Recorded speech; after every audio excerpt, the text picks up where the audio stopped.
बिस्मिल्लाहिर्रहमानिर्रहीम अस्सलाम वालेकुम। दी 100 लीग में अपने पहले ही मैच में धूम मचाने वाले वहाब रियाज के साथ बड़ा हादसा, जबकि राशिद खान ने अपील कर दी। आज की ज़ेर नज़र वीडियो में आप भाइयों को इसी बारे में बताएंगे, मगर मजीद तफसील में जाने से पहले इस वीडियो को लाइक करें और कमेंट सेक्शन में आप भाई इस अपडेट के मुतालिक अपनी राय के इज़हार जरूर करें। बाएं हाथ के फास्ट बॉलर वहाब रियाज कमर की इंजरी के बायस दी 100 से बाहर हो गए हैं। वहाब रियाज, जिन्हें ट्रेंट रॉकेट ने मुतबादिल ड्राफ्ट में उठाया था, इवेंट से बाहर होने से पहले सिर्फ एक मैच खेल सके। वहाब रियाज ने मुकाबले में शानदार डेब्यू किया, क्योंकि उन्होंने 20 गेंदों में 30 रन देकर 4 विकेट हासिल की और ट्रेंट रॉकेट्स को टूर्नामेंट में अपना चौथा मैच जीतने में मदद दी। वहाब रियाज टूर्नामेंट में 4 या इससे ज्यादा विकेट लेने वाले सिर्फ चौथे बाउलर बन गए। इब्तिदाई तौर पर वहाब रियाज को ट्रेंट रॉकेट्स और ओवल इनविंसिबल के दरमियान कल रात के मैच से बाहर कर दिया गया था, लेकिन MRI स्कैन के बाद ये इंकिशाफ हुआ है कि वहाब रियाज की कमर की तकलीफ के बाद 5 से 10 दिन तक नहीं खेल सकते, जिसके बाद वो टूर्नामेंट से ही बाहर हो गए हैं।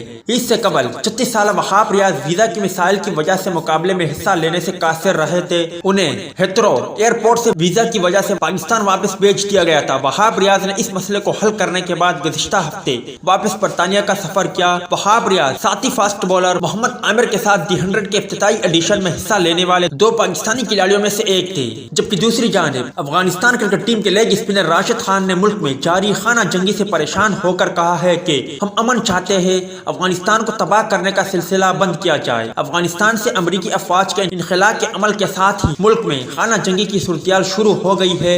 अफगान सिक्योरिटी फोर्सेस और तालिबान के दरमियान जड़पों का सिलसिला जारी है, जिससे हालात मजीद बिगड़ते जा रहे हैं। इस सूरत में अफगान लेग स्पिनर राशिद खान ने दुनिया के सरबराहान से अपील कर दी। राशिद खान ने दुनिया के सरबराहान से अपील करते हुए कहा कि मेरे मुल्क में अफरा तफरी की सूरत है, खवातीन और बच्चों समेत हजारों मासूम लोग रोजाना मारे जा रहे हैं। उन्होंने कहा कि लोगों के घर और दीगर अमलाक तबाह हो रहे हैं और हजारों खानदान लापता हो गए हैं। मारूफ क्रिकेटर ने अपील की है कि हमें अकेला ना छोड़ा जाए, अफगानों का कत्ले आम और अफगानों को तबाह करने का सिलसिला बंद किया जाए। हम अमन चाहते हैं।